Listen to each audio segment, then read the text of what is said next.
It's time to start your engines and be part of the conversation. You can always ask the experts, Raffi and Dan Rosenberg, because it's now time for Clutch Radio. The show starts now. And here we are back again. Yes, we are. We missed you guys. Yes, we it's did. Saturday, November 13th. 13th. It's like Friday the 13th, but it's Saturday the 13th. Why did Friday get the bad rap on the 13th? I don't know. That's Was it the movies? No, it was before the movies. no, it was before the movies. Way It's before the like- movies. Anyway, welcome to Clutch Radio.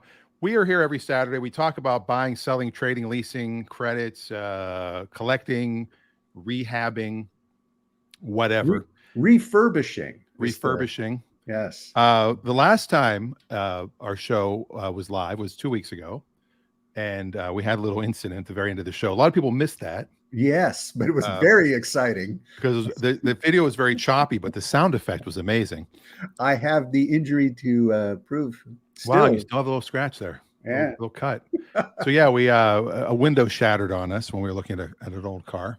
It literally exploded. Yeah, It was Yeah. pretty intense. it was not fun. No. But we do, and we have an amazing car of the week this week Yes, we do. to share. Yep. But what I wanted to talk about is this was kind of a big deal in our local Cars and Coffee group this week, and that is the Seattle Auto Show, Ah, yes. and just auto shows in general. Now we're not gonna reveal anything, so if people still want to go to the show. We're not gonna give Go. anything Yeah, we're away. not telling anybody not to go. Right. Well, I'll make sure of that. Yes. So we're just simply reporting on auto shows as they exist today.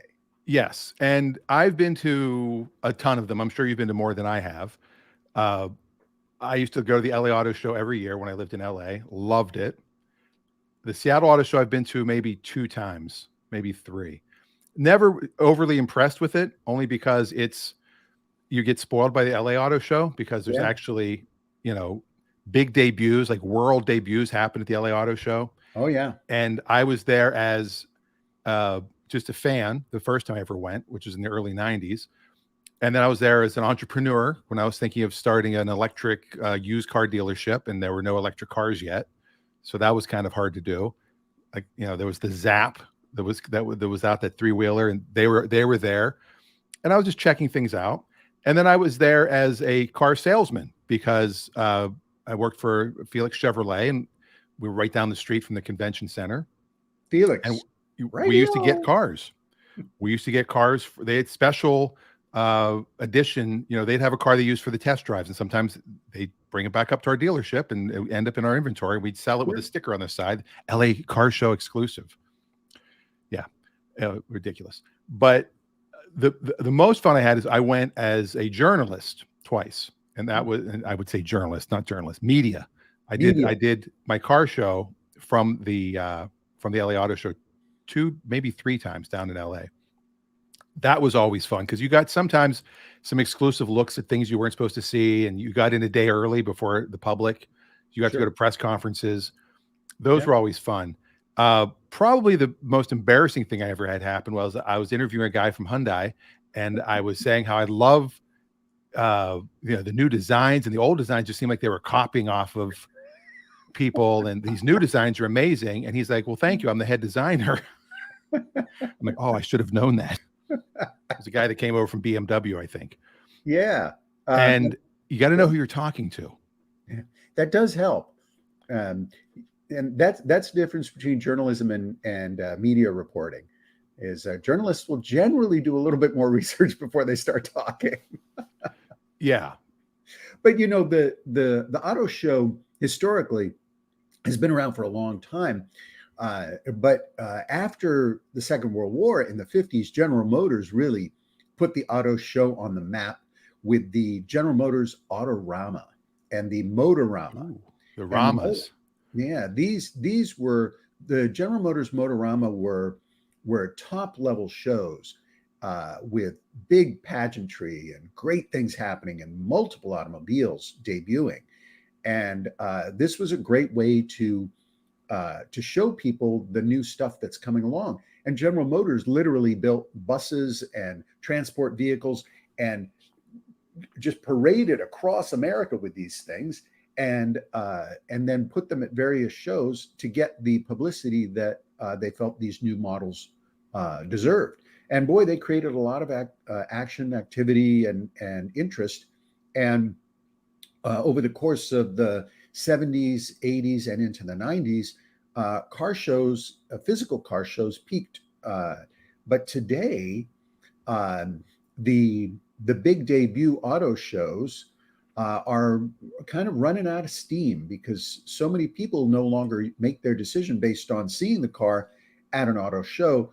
They see the vehicles on the internet, the buzz builds on the internet, and they make their decision based on sort of public opinion and lots of reviews.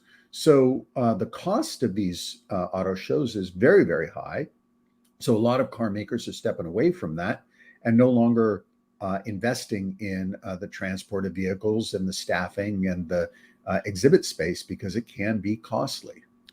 Yeah, and I remember I went to the auto show in LA, I think the '09, right after the big collapse of all the car companies. And, Pontiac was no longer in existence, and Oldsmobile wasn't in existence, and Saturn was in existence, and Hummer was gone, and Plymouth was gone. I mean, there was many, many brands gone. Yep. And there were a few manufacturers didn't even show up at all. Like they had no demonstration. And a lot of them have these huge displays that they look like a city. I mean, they're like, they've got some of them have 3 levels. They've got bars and restaurants built into them and meeting rooms. And I went to a meeting room once, and I forget who I was meeting with. It was either Toyota or one of them. And it was like a conference room. Yeah. Like on the second floor in the convention center. And I actually said, I go, so do you guys move this one from convention to convention? Oh, no, we have to customize it for each center because sometimes they're smaller, sometimes they're bigger. So we contract with a local company. They build it for us, and then they come and tear it down. Yeah, their budget, the show budgets at an automobile company, the annual show budgets were often in the millions of dollars. And no surprise, because they did in their heyday generate a tremendous amount of buzz. And, you're competing for media attention. So if you've got the cool space with some interesting presentation and some giveaway swag and everybody's talking about it, that's where media people are going to go. So they go over there and they do their spiel. They do their Instagramming and tweeting from that location, and they talk about the free drinks that they got and the great treatment while they're looking at the latest Volkswagen Passat, and people gather. Yeah. Usually you walk in, they give you like a nice cloth shopping bag and you fill it up with brochures and stuff. My favorite part of a lot of the events, especially the LA one, was the downstairs at the one convention hall was all vendors. Yes. So you go in and get T-shirts and cars and signs and wax and the Sham Wow guy was there one year. And literally 3,000 different versions of custom wheels. Yeah. I've never seen more wheel vendors than some of those auto show downstairs convention center sections that had 22-inch rims, 32-inch rims. They just every year the rims got bigger, and just amazing. And custom wheels as an industry has diminished substantially since then. But if you're going to go, if you want to go to a centralized location, pay a little bit of money, and see all the cars in one place, this is a great way to go, because you'll see them pretty much in their best environment. They'll be as beautiful as you'll ever imagine them. There'll be educated people there willing to help you. And oftentimes what I've found with shows like that is you can get some pretty interesting info from people wandering around seeing the show that have done their homework as well. Oftentimes I've learned more from people looking at the same car than the salesperson that's preoccupied with someone better looking than me. So yeah, and I see BECU is the title sponsor, and they're one of our banks that we use at Tread. So I probably could have got free tickets and bless you, and VIP stuff. But just looking at the map, like it's like, camping, Avant Street versus track. You got Acura. Look how little Acura is. Yeah. Lincoln, Kia, Volkswagen ID4, electric highway. Yeah. Toyota, Hyundai. Like, it feels like somebody's missing here. I mean, There's Mercedes not there. there are quite a few brands that will not be at that show, and it doesn't surprise me. One of the things I like about these shows is that it's a great opportunity to see some company that has $3 million investment fund from some guy that owns a lumber company in Iowa, and he's decided he's going to build the most fuel efficient gas burning car. And that's where the prototype shows up. And it's always interesting to me to see what different people are doing and trying to build their own car. It's also great if you're interested in seeing kit cars or limited manufactured vehicles. Hot rod shows tend to be independent, so you won't see as many hot rods here or custom vehicles, but you do get to see some new manufacturing vehicles brought to these shows sometime. The big shows traditionally that have sort of a lot of credibility and are very expensive, the Geneva Auto Show, pretty big, the Paris Auto Show. These shows are known for a lot of the glamour and the pageantry. And the LA Auto Show is a very big show for many, many years, pretty big deal. I debuted the car that I designed in 1983 at the LA Auto Show, and it wasn't cheap to buy that space and exhibit the car there, but that's what you needed to do if you had something new and different that you wanted to share with the public. Yeah. I mean, I'm looking through the brochure, which is great because it's online, so you have to go if you want the brochure. A lot of local dealers have advertised, but shockingly, like unless there's another map. I'm trying to go further in the book because maybe there's, this is just set up weird. It's weird, like Volvo's not there, although the Polestar is part of the electric display, but the Polestar is not actually there either. O'Brien Auto Group is huge. No, that's it. That's the map. It's a single floor show for the majors. Wow. Yeah, I think that's kind of an indication of what's happening as physical car shows have become somewhat prohibitive, and it makes sense. And look, people's behaviors have changed dramatically over the past 2 years due to COVID, so they're much more comfortable shopping at home, and they're much more comfortable making their decisions based on what they learn and know through their online experiences. And and it's not like it used to be. You can go to pretty much any major car brand forum and get a tremendous amount of information on whether or not a 2005 Volvo is a good car to buy, or a 2018 Mercedes-Benz, or what kinds of expenses should I expect to pay for a 5-year-old AMG. These kinds of things are super important. And this is information you wouldn't necessarily get in an auto show if you're looking for a pre-owned car. And even for new cars, there's all kinds of websites and places and people, including ourselves. You can call in, write in, text in, and ask us questions about brand new cars, and we'll share what we know. Yes, and usually I have this little banner. Post your questions in the comments. So yeah, overall, am I saying that the car shows are dead? You should not waste your time? No, I'm saying, it's not what they used to be. Yeah. And sadly, what's the return on investment? Like you were saying, they spend millions of dollars to be there. Do they really sell millions of dollars worth of cars because they were there? No, and not. The reality is what most major automotive manufacturers are realizing is that the bulk of their sales are being achieved rather quickly, and those sales are generally dictated by what's happening online.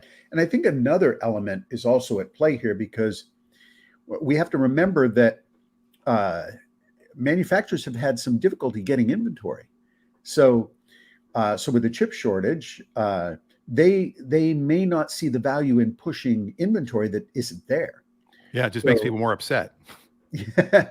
My So they my put, wife actually just ordered her lease is up in January. And so she ah, ordered a new vehicle, not from the same manufacturer. So she's gonna be turning that in. But whenever it gets here, and they said it'll be 3 to 6 months, uh, they said, it won't have a touch screen because of the chip shortage. They can't put the touch screen in. So they just can put a regular screen, and they might upgrade it later. Once they get everything, she can bring it in, they'll swap it out. sure. But it's crazy. They're doing things like that. And Polestar, I know, uh, they have this little activity key Yeah. that is basically disposable. You can't open it, you can't change the battery, and it's just kind of a proximity key. There's no buttons on it. But their regular key, which is this big thing here, I just happen to have them sitting here. The regular key, they're now only giving you one with the car instead Oh, of two. Because yeah. of the chips that these use, they had to cut back to be able to get them. And to set your phone app up, you have to put all three keys in the second cup holder. That's like the key reader is underneath the cup holder. So you have to put all three in to set them up. Sure. So all these people now are trying to set their key up on their phone, and it's like you need all three keys, but they only have two. They forgot to change that one little part of the code. So I'm sure they'll do an update for it. Yeah. But a lot of the problems, the guy, Mr. Wonderful, Kevin, what's his name? From The investor from Shark Tank. Yeah, Shark Tank. Sure. Is it O'Reilly? No, it's not O'Reilly. I can't remember his name. I just always think of him as Mr. O'Brien. Wonderful. Yeah, Mr. Wonderful. He was on Bill Maher last night. Okay. And part of the chip shortage, he gave a good explanation. He goes, it's not just supply chain issues. A lot of it is the companies that were building them, they're still dealing with COVID in their countries. People have not come back to work completely. Yeah.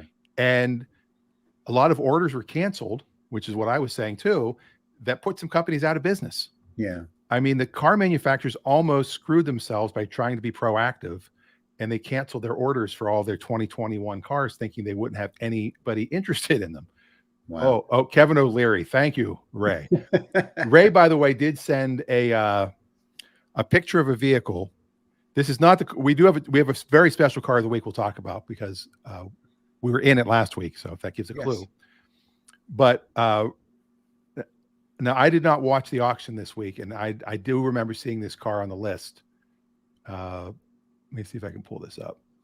There it is. Great picture, Ray. That's a screenshot of his screen from the auction. It's a 1989 Ford F-250. It's got like a nice rack on the back there. Nice rack. Now it says only 50,000 miles. I'm sure it's turned over. It's a 5. No offense, Ray, but I'm sure that's turned over past. Poor Ray. We're not 5 sentences in it, and you're like, oh, I'm sure it's turned over. Well, Ray said, or so it says. And Carmack says it runs great. He hasn't seen it in person or driven it yet, but this is Ray's car of the week. He's going with name your price. What's that? He said, name your price, and and if I like it, I'll accept it. So anybody need a nice Ford F-250? I'll tell you what. What year is it? I can't quite 89. 89. I'll tell you what, this is a truck that people really want. It looks like it has done some service duty, but so what? Even if the paint is marginal, as long as the undercarriage has no rust and the engine starts and runs well, I mean, these things are not going to explode. Even if you had to rebuild the top end of the motor, so what? You'd be $2,000 out. It's a basic motor. It's a 250. This thing is going to go no problem. That's how they numbered them. The F-150 goes 150,000 miles before you have to spend a lot of money. The F-250 goes 250,000 miles before you have to spend a lot of money, et cetera, et cetera. So, but these are extremely durable vehicles, and this late 80s series F-250, Ray, you should wait for the right number because these are good trucks.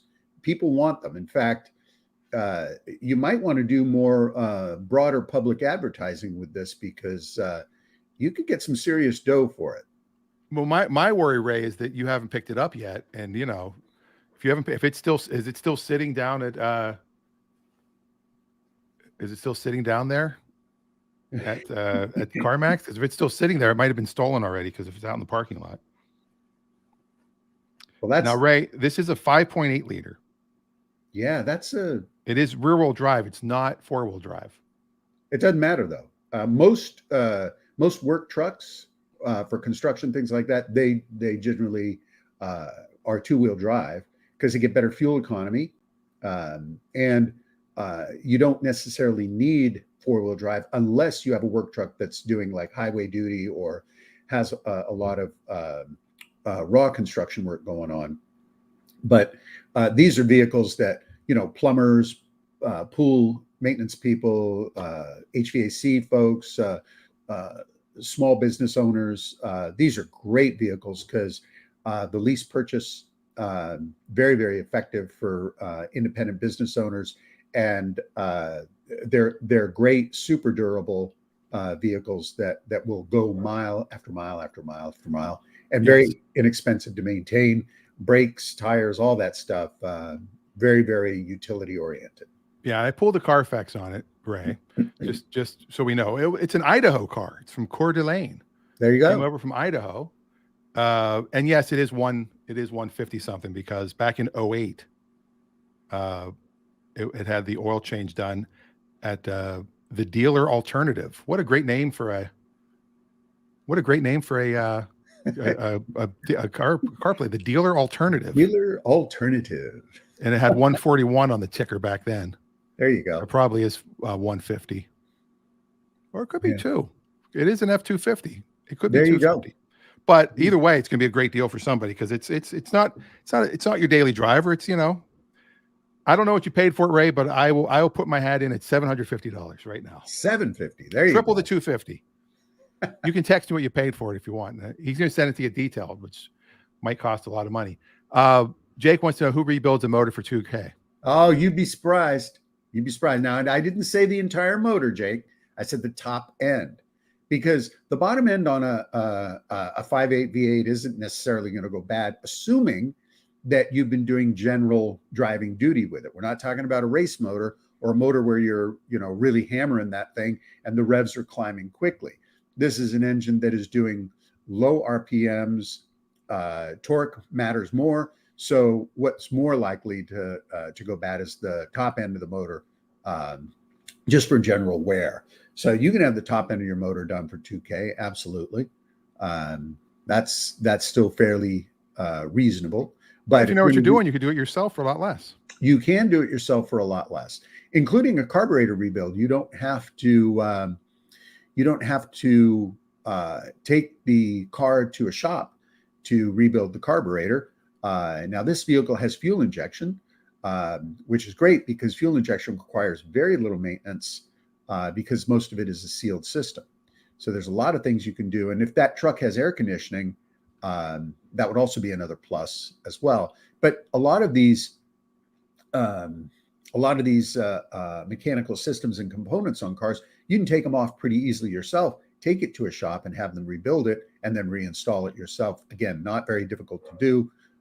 There's all kinds of YouTube videos that'll help you out. And even if you make a mistake and it doesn't run great, then you take it to the shop and say, I made a mistake. Can you help me?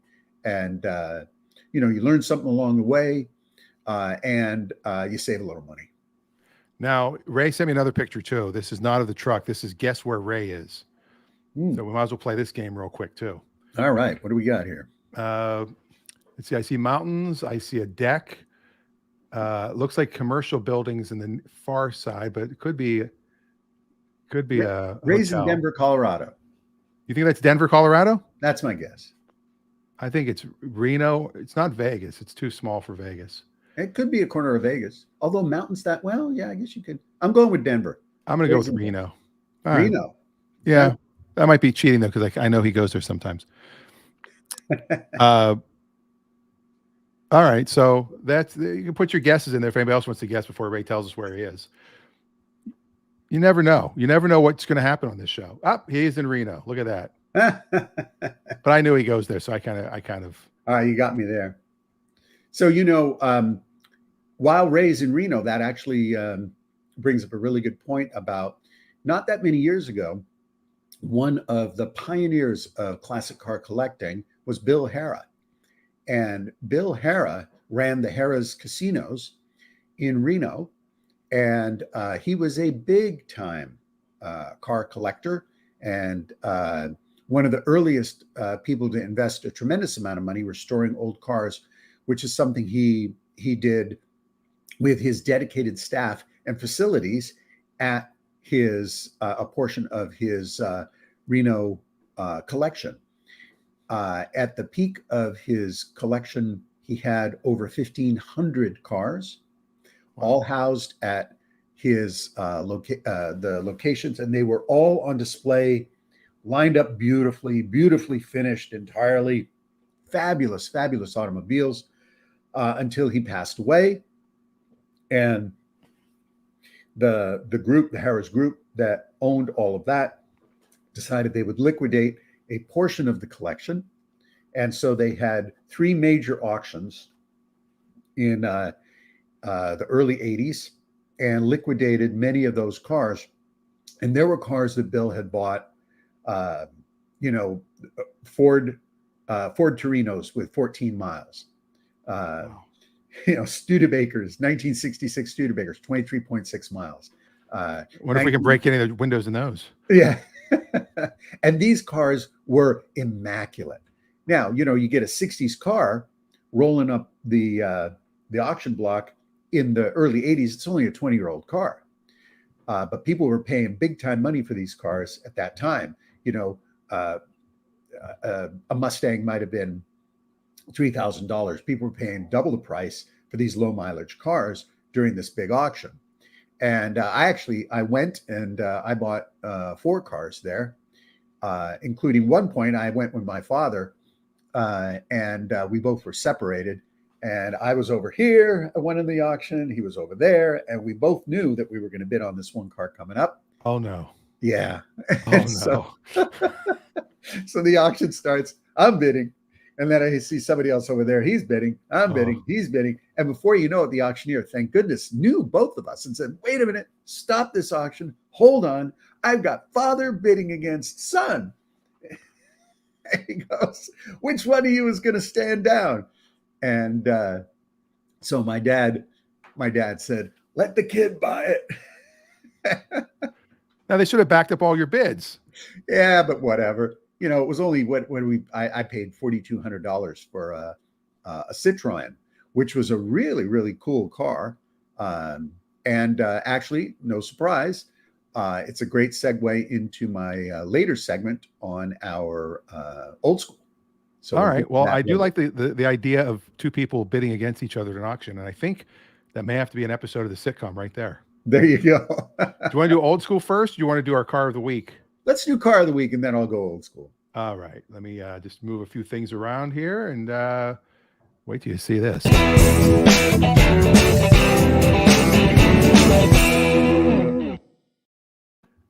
All right, for our car of the week. Now we did show Ray's car, and Ray has another car he wants to show us as well, which a very interesting story that I want to hear about this other one.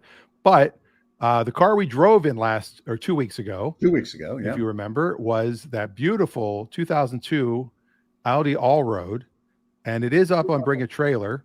Yep. And it is currently at $8,500. Yeah, and the bidding has been brisk on this car. It came out of the chute, got lots of views and lots of watchers. And the key with this car is only 103,000 miles, which is very low for a 20-year-old car. But this is a 6-speed manual all-road, which is unusual. It's also it's an early series production car, so it's got the heated steering wheel, and it's got a nice set of options. So these cars have been sought after in recent years for 2 reasons. One is when they were brand new, they were exorbitantly expensive. This is a $46,000 window sticker on this car. $46,000 in 2002. Now, speaking of the window sticker, there is a shopping list written upside down on the window sticker. The shopping list. So the the window sticker was in the glove box, and I'm guessing the wife of the owner took it out, and someone was on the phone, and she. Let me write this down. Hold on, let me write this down. Let me find something. Find something. Here's this worthless piece of paper. I'll write on the front of it, not the back. I'll write on the front of it. Now, the one thing I have to say though, if you look at the mileage, 16 and 21. Yeah. When we drove it on the computer, the average was 20.6. Yeah, it actually, I was surprised at the fuel economy this car gets. Now, Now it's a V6 bi-turbo, which means it's a turbocharged car that's utilizing two turbos, a turbo to help the other turbo, so you get maximum efficiency and performance. You'll see on the all-road a couple unique features. It's got that medium gray underbody cladding, which helps to maintain the finish of the car, because these are the areas that get bumped, and gravel and snow and all kinds of things bumping up against it. So that helps protect it. The other feature that the all-road offers is that it has a built-in electric suspension that raises and lowers, and will raise the vehicle surface or the vehicle body up to make it as tall or give it ground clearance as high as 8 inches, which is great for thick snow driving because it's an all-wheel drive vehicle and it has that raised capability. This is a vehicle that people in Canada and parts of the country where you get a fair amount of heavy winter and heavy snowfall, and these vehicles are great at snow tracking. So if you're looking for one, to go buy a new one today, it's going to set you back, I think, 65K. So these are great as pre-owned vehicles. This is an original paint car, so it's never had any body damage. Those are the original factory body panels. So what number do you look for when you do these? So this is a good question. Here you see the digital paint meter, and you're looking for numbers that on a car like this are going to be single digit, and the lower the single digit, the higher your level of confidence for paint thickness. So anything under 8 is generally considered original paint. And for most cars, European cars of this vintage, you're going to see numbers in the 4s and 5s pretty consistently throughout the car. You can get to an area around the tighter corners where the paint will have sort of softly settled, where it might be in the 6s and 7s. But generally around the large surfaces, you're going to see numbers in the 4s, 5s, and 6s. It says power seats, memory seats on both sides, which is Power usually you don't memory see a memory seats. seat on the passenger side. Absolutely. Bose premium stereo system in the car. And it's got a number of nice features. Air conditioning works really well. All the systems in the car operate and perform properly. And you've got that wonderful two-tone green and dark gray interior, which is in person really, really handsome and very unique. Oh, that's, yeah. You don't see green interiors hardly ever. Yeah. Outside of an '88 Ford Taurus. Yes, and that's a leather interior. So that was one of the options that came with the car. So yeah, I mean, we have 225 pictures up on this, so I don't have to go through every single one. But one of them I wanted to show, service records. Yeah. Go a little quicker here. I guess I can just scroll down to it. Yeah, this is a one-owner car too. So yeah, Carfax does show 2 because the first owner was the leasing company, right? And there's Raffi's hand. There's a nice stack of yeah, and there's all the paperwork from the original purchase. Yep. All the work that's been done at the manufacturer. And if you are going to buy any pre-owned car, the best situation is an original paint, original interior, original owner, all the documents and paperwork and service papers with the car. That's the best situation you can find.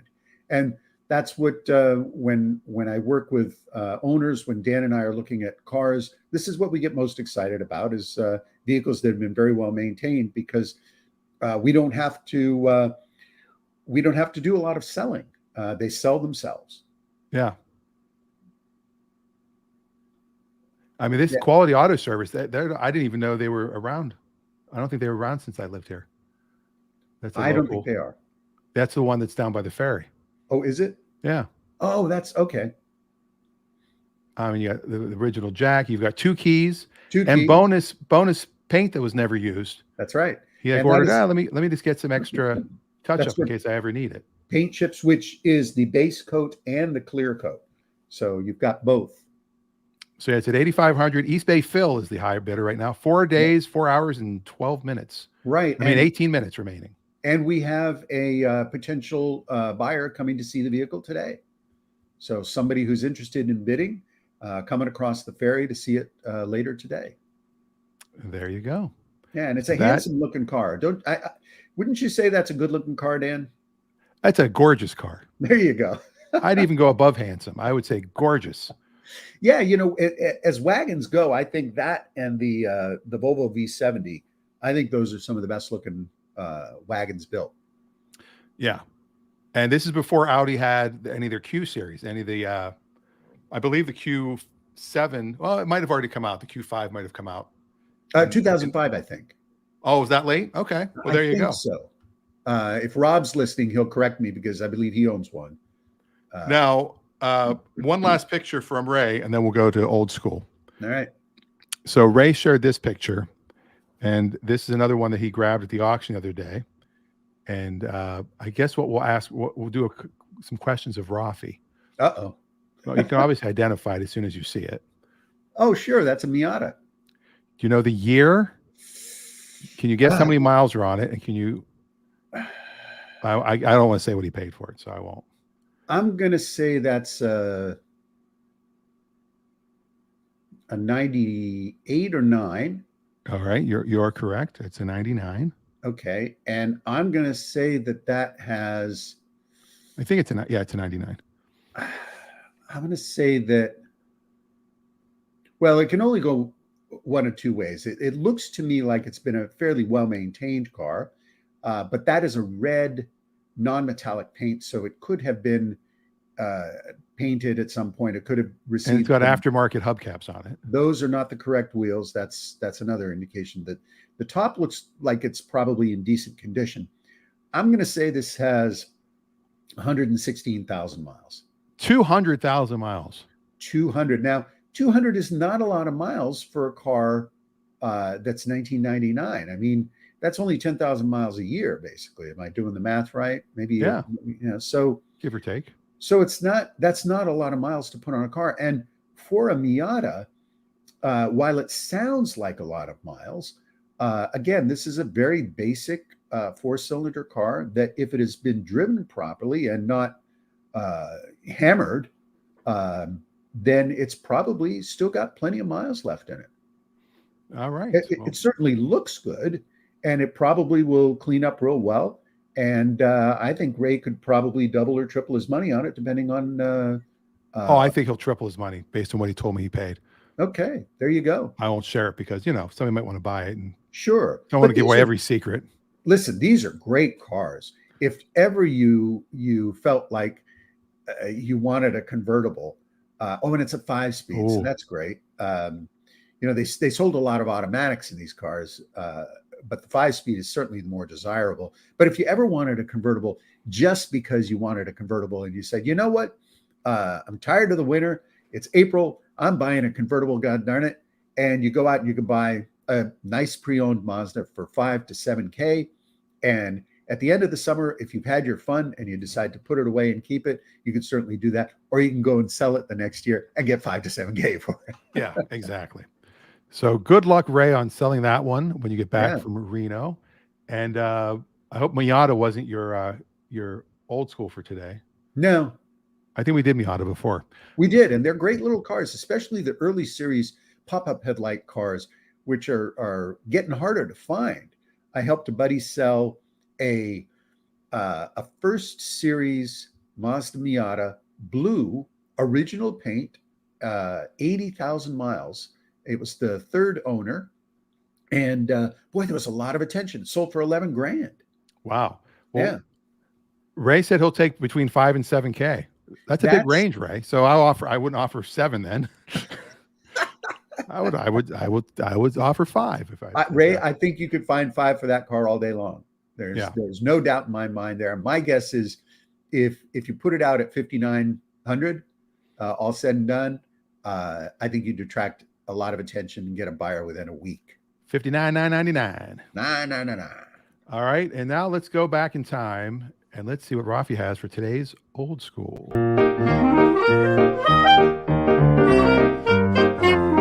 Audio Jungle. That He never laughs gets every time. old. Shout out to Eric again for the bumper there. Yes. All right, let's go old school today. Today we're going to France. Vive la France. You know, I should probably get hats or flags to wave for the various countries that we eventually old school. But in this case, we're going to France and we're going to the company Citroën. Citroen, not Citron, Citroën. So, You yes. have to drop it. It's just And we're going to talk about the car they call the Deux Chevaux or 2CV. Now, let's talk a little bit about that name. The Chevaux is a horse, and Deux is un, deux, one, two horses. So they built basically what they called the 2 horsepower car. Now, in this particular case, it was a 2-cylinder air-cooled engine that ran the early prototypes, and gradually over time, the Deux Chevaux became a very, very popular car. And during the early years, right after the war, they produced these cars for very low price and were able to make them very, very available to a number of different people in a wide range of configurations, including not just the standard sedan 4-door configuration, but also with a worker's van type configuration on the back. So there's a number of different types that you can get. What you're seeing here that Dan just pulled up is a later series de Chevaux because it has rectangular headlights and a smaller grille. So this one is probably post 1961. The earlier ones, the ones from the late 50s into the early 60s, would have the more traditional, larger grille up in the front.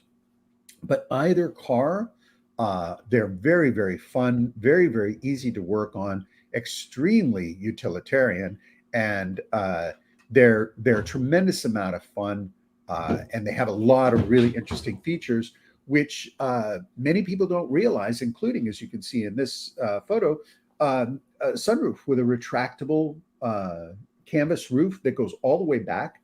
So you can open the car up. These are not fast cars by any means. Well, 2 horsepower. Yeah. But they're durable automobiles that have a tremendous amount of charm. They're loved all over the world. They're effectively the French Volkswagen, VW Beetle.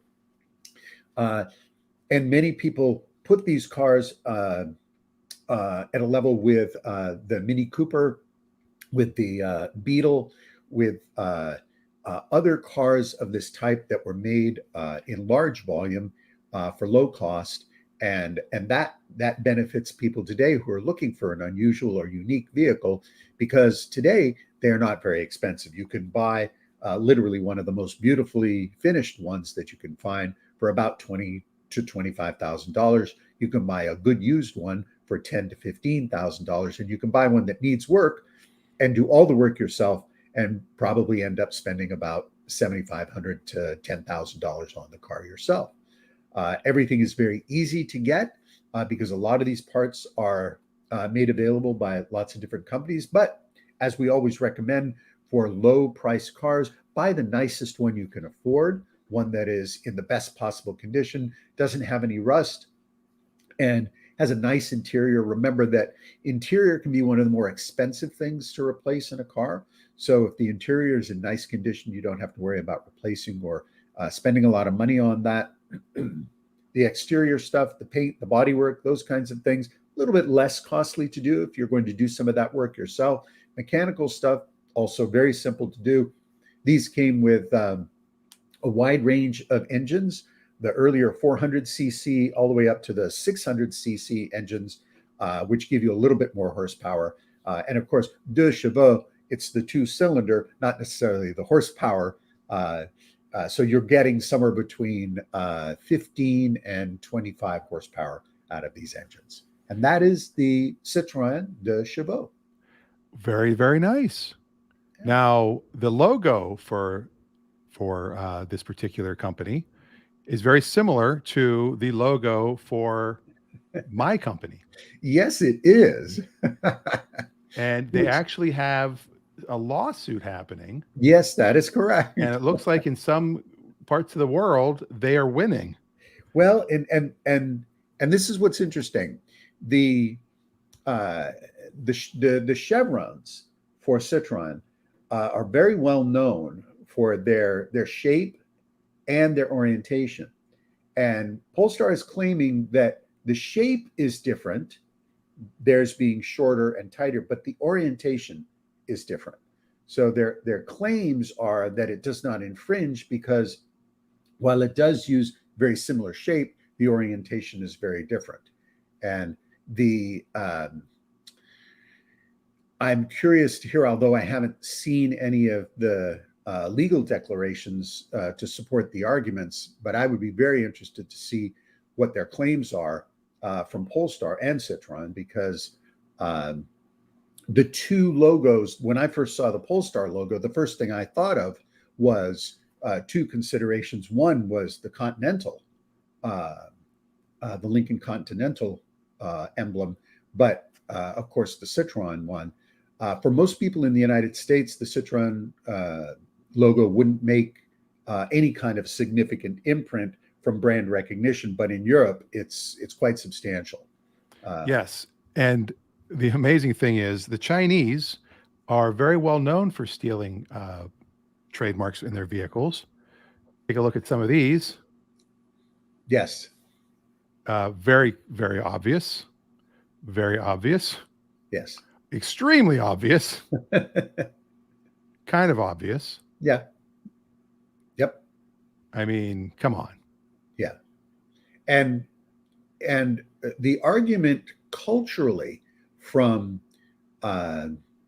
certain countries that will borrow design elements is that all design elements are variations of things that have been previously successful. So there's a lot of emphasis from various different companies. All right, let's go back to what's the Carlson one? That one's interesting to me. Okay. That's you got Pegaso. Yeah. And then Carlson from Germany. Yeah. So it's interesting to see the one company that is probably the most aggressive at protecting their logo is Coca-Cola. They not only protect the font style, but they protect what they call the dynamic ribbon device, which is that white scrolling element that goes along the bottom of the lettering. And car companies spend a tremendous amount of money building brand equity and recognition through their logo. The logo has replaced what used to be the mascot or the radiator hood ornament. That used to be a very big and prominent logo feature for the vehicles, but the emblem now, the crest or the brand logo for companies like BMW, Mercedes, etc. You show these logos to kids in junior high school, and these kids have 100% brand recognition on the top 10 automobile logos, and you show them food brand logos, and 75 to 90% recognition. Then you show them any education-based logos like brand imprints for books or brand imprints for educational media, I think, and it drops to like 13, 14%. So the only other entity that has higher brand recognition than automobile is sports. And sports team logos and things like that have, but the automobile industry spends billions of dollars on brand recognition. So it makes sense that Citroen will fight Polestar for their right. Yeah, and I think that Polestar could come out with something a little different, but it might be why they did the logo so inconspicuous, because it's always body colored, so it doesn't stand out. Yeah, and maybe like, we're not really sure yet if we're going to keep this one. My guess is because that logo does not have a lot of brand equity yet. My guess is it's going to go away, or they'll come up with a different branding insignia for the car. Well, Polestar has been banned in France from using that logo for at least 6 months. Yeah, because it makes sense, because the courts have said, look, this is significantly similar enough, so you guys can't use that logo. You can still sell your cars, but you can't use that logo. And it makes sense. You remember the Rolling Stones with the tongue and the so that emblem or that logo was plastered on every single T-shirt you could possibly imagine. And like a lot of creative people, artists and illustrators and people who invested in the brands at that time, they got nothing for it because it just moved too quickly, and companies made things too quickly to put stuff out there and have things happen the way they did. Now there's a lot more brand policing, and that's also true with automobile companies because they have a lot more to protect. And I'm looking at this one article. It's in Swedish. Let me translate it.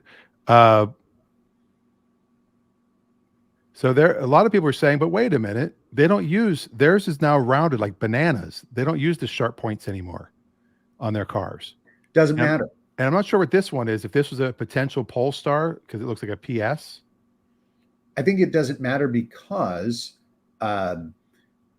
if Citroën has brand protection and trademark protection for That's true. all iterations of their logo, they can manipulate it however they choose because it's their property. If you look at, for example, Coca-Cola and Pepsi, Coca-Cola has one logo and has kept that logo since the late 1800s. Pepsi has done, I think, as many as 20 iterations of their logo, but every single one of them is protected because they do vintage branding and vintage branded products. So they have to continue to keep those trademarks active and alive. This is also true of General Motors and Ford. There are lots of old Ford emblems and logos where car companies or T-shirt companies or scale model manufacturers want to produce that car, and they use the old logo. And they say, well, it's the old logo. It says, hey, wait a minute, that's still our logo. So and this third one is DS. That's another Citroën, the Citroën DS. That's their logo. So that I can see being a lot closer to the Polestar. Yeah, and again, what will happen is the attorneys on both sides will do extensive amounts of discovery to present to the courts and say, look, here are examples that show this is what's going on. So Polestar will present, look, here's examples of stuff that's also similar and they didn't have any problem with. Whenever you have intellectual property, you must litigate all contenders. And if you are not vigilant in that litigation, you run the risk of losing your right exclusively to do that. That almost happened with Ford. Yes. Ford almost lost their right to all of their brand imprimatur in the late 80s, early 90s. Adam wants to know best car and worst logo, best and worst car logos in our opinions. And this perfect timing. I like simple and clean logos. I've always liked the BMW logo for two reasons. One is it's very, very identifiable, but it goes back to their history of building aviation products long before automotive. And that blue and white divided circle is what a propeller looks like spinning. If you catch a glimpse of a propeller, it'll sometimes vibrate in those quadrants of color. And so I think that's a very clever, clean and simple way of displaying their logo. So I like the BMW logo for that alone. All right, so we'll go with likes first, and I also like BMW, but I must say that I do think that this is one of the nicest logos in a long time. Hold on, it's coming up. Okay, there it is. Oh, there you go. I think Tesla. I think that's a fantastic logo. That is a good looking logo, absolutely. And what's important with logos? Do you have a Dodge Viper logo to pull up? The Dodge Viper. So the Viper logo is fabulous. It's a really very, very well done logo. But if you search not very hard, what you'll find is the inverted Viper logo, which is even funnier because you take the Dodge Viper logo and turn it upside down, and you have the silhouette of Daffy Duck. It's like playing Dark Side of the Moon backwards. It's unbelievable how uncanny that is. Yeah, So oftentimes logos can be problematic. I actually have yes. So there's the Viper logo, which is very well done. It's very characteristic and specific. And you turn it upside down, and I believe it looks like Daffy Duck. yeah, let me pull up a picture of it. There should be one on the internet that shows the inverted logo comparison, and it's the silhouette of Daffy Duck. Now, Daffy Duck is no longer as well known to young people as it was to us, but I think that's hilarious. But there's I do a lecture on the importance of branding and typography for my design students, and there you go. There's the inverted Viper logo. It's uncanny. Oh my goodness. All right, so we got BMW. Yeah. And by the way, BMW's logo has not really changed a whole ton over its entire history. They've really, this is a pretty cool graphic here. It's modified only slightly over the years of their use, and just the proportions have changed. But a very clean, simple, and immediately recognizable logo. You know, the Rolls-Royce logo is very clean and simple as well. And that's one of the logos that is very, very highly identified. I think the highest recognition for automotive logo was Mercedes. The last time I checked, the Mercedes star. Yes. Very, very recognizable. Yeah. And, but yeah, the BMW one, I think, Dan, the Tesla one, also really a nice logo.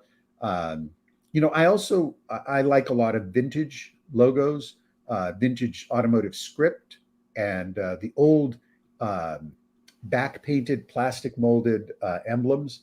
Some of those are just beautiful, beautiful pieces of artwork. Yes. And here's my vote for worst. What do you got? It didn't make sense to me. And when I see it, I cringe. Oh yeah. The good old Daewoo. Yeah. Like what? I don't even know is that a crown? Are those Spider-Man's eyes? I just don't know. You know, I don't know. And I think the typography is all wrong. The scale of the logo to the typography is wrong. I don't know what that is. It could be the silhouette of a bird. It could be eyes. It could be, I have no idea. But a lot of times people do these kinds of logos. Graphic designers use references and they modify, simplify, change, combine. And before you know it, you get something that everybody in the room agrees on, but they have no idea what the origin is. And Daewoo has no history that is being conveyed in that logo, which I think is problematic. I think a logo should convey some history, which is why I like the BMW logo so much, because it tells a story. Do you have the look for the old logo for International Harvester? I was gonna pull this one up. This is a pretty bad logo too. Although it's starting to grow on me the more I see it, but I'm going to agree with you there. I think this is a poorly done logo. I think it's trying too hard to be something other than what you want it to be. It looks like it's an internet company logo that it's not. It doesn't feel very automotive to me. But pull up International Harvester from the 60s. It's an I and an H, and it's very cleverly done. And this is why I like International Harvester built tractors. And so look at the logo there. That's the logo for International Harvester. Do you know what that is? it looks like a guy riding a tractor. Exactly. Or a guy about to be hit by a tractor. He's riding on top of a tractor, because the rear view of that tractor has the wheels upright, big tall wheels, and you sit over the rear axle. So your head is the dot of the I and your body is that part down where you're sitting. That's you riding that International Harvester tractor. And this was a logo done by the offices of Raymond Loewy. And Raymond Loewy was the top industrial designer in probably between the 30s and 70s. Cover of Time magazine, one of the most influential designers in the growth of industrial design. We could have a whole show on that alone. I know. And you can also buy that sticker on Amazon for like $14. There you go. That's the first one that came up. Well, somehow an hour's gone by.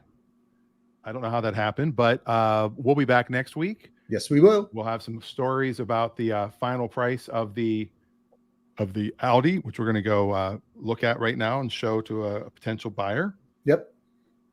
And yeah, there you go. I think that's all we've got. If you have any questions during the week, you can check us out online. We are at Clutch Radio Show on Facebook. Find our page, like our page. And yeah, I guess that's it. That's it. All right. Well, we'll see you next week. And time for that song that makes you bring up that song. Yeah, makes you go wash your car. Oh, there's birds. Oh, yeah, I got to get that off there.